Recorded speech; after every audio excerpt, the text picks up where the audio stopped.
Hello everybody, Manual Man here again, giving you an update on what's going on with the CRX. And as you can see, we have got her installed, and slowly but surely it's getting there. Engine's totally built, 100%, all the way from crank, rods, bearings, springs, retainers, everything. Pistons, the whole thing, completely done. Even the bottom end is sleeved.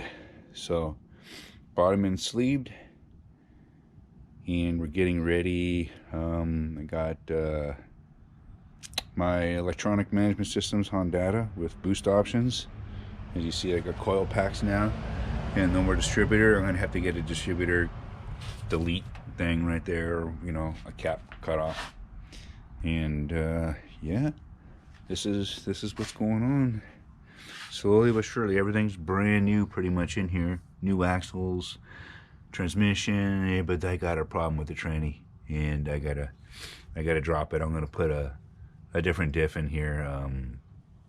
I didn't check the transmission when we put the engine in, and I thought everything, gears are fine, everything is fine. But man, I'll tell you what, when we're turning, and that right front tire spins on an axis, or turns on a pivot, man, you could hear it just banging inside the diff. So either the diff bearing's blown, or the diff itself is not so great. It's got some problems. I never checked the transmission, but it is what it is. So I'm gonna put a race diff in, get it really powerful. But other than that, though, the transmission, you know, it's a LSD transmission.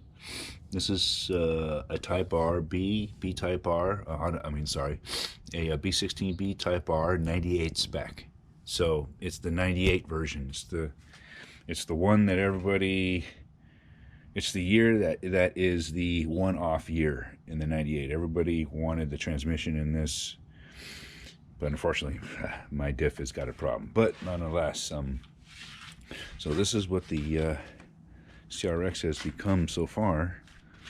Pretty soon, I mean, you've seen what it looks like. So, by the way, I've got new rims and tires. If you could tell, you probably can't because they look exactly the same as the other ones, but these ones are real Rota Slipstreams. The other ones were fake ones, and then got new tires because on the LX, I put those other ones on the LX, but the LX is getting a little bit of work done to it right now for that B20 to put in. But yeah, this is the update, and haven't dynoed the engine yet. Still in the break-in phase. I need to put about 100 miles, 200 miles on it, then change the oil. Then I start tuning it because it hasn't been tuned. It's got a base map on it right now, but it's not tuned yet. So tuned, I'm looking for maybe 230, 240, 250 tuned, naturally aspirated. I'm hoping for. We'll see what we get from all the stuff I've done to the head. Port matching, three-way port matching, the whole thing. I try to get as much power out of this as possible.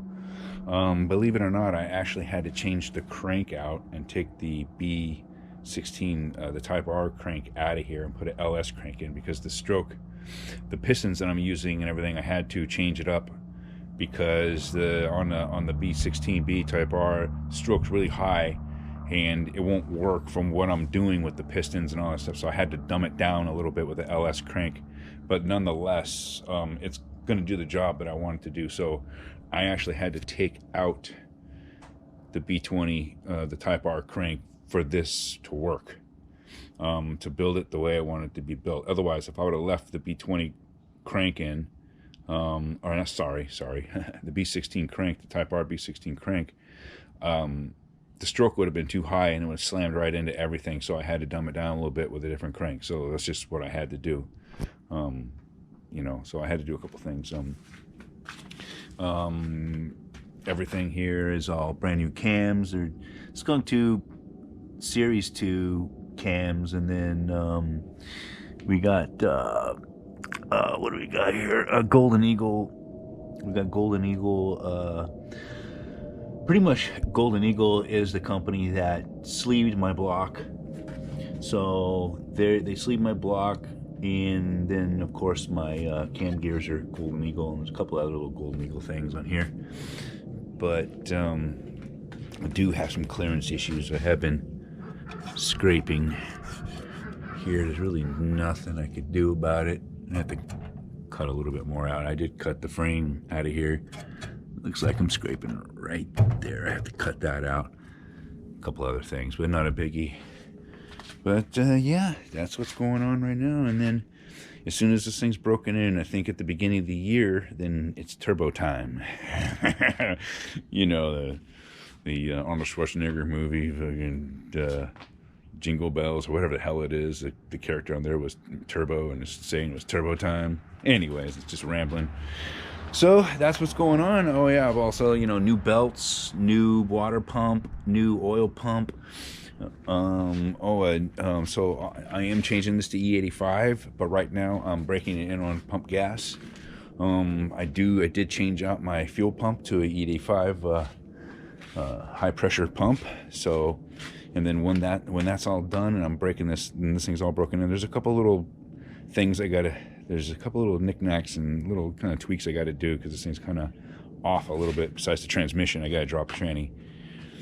But once we get that all tuned up, then the injectors are history. These ones are gone. Bigger high flow injectors also for E85. And then the fuel rail, this is gone. And then I get a better fuel rail with a better fuel pressure regulator.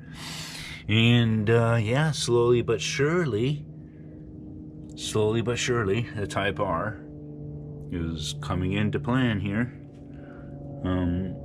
Now, when I started posting these videos, I was the budget build. Well, I'm kind of past that now. And yeah, so the budget build part of it was an ability to not spend too much money, do a lot of hand labor, and work on your car and make it look good with not a lot of money. And let me tell you something, no matter where I went with this vehicle, I got nothing but praise. And every time I told them that this is a rattle can job, they go, no way. And I go, yes, sir. So that's what's kind of going with that early budget. And then now it's beyond the budget. I have pulled most of the parts out. I put that new rear end in here. Got a new all ASR rear end, rear trailing on bushings, the sway bar, the frame brace, and the lower control arms. That's all, and all spherical too. So there's no more solid rubber in there. It's all solid steel, spherical. So it's gonna run rough, but that's the way it's supposed to be, because this is going to be more of a street racer or a track racer, a circuit racer. That's what it's going to be. So comfort, no comfort. Sorry, comfort's out of here. That's just it. If you have back problems or leg problems or neck problems, I suggest you got problems when you drive this vehicle. So that's what it's not. That's what it's for, is to be uncomfortable but be very, very capable.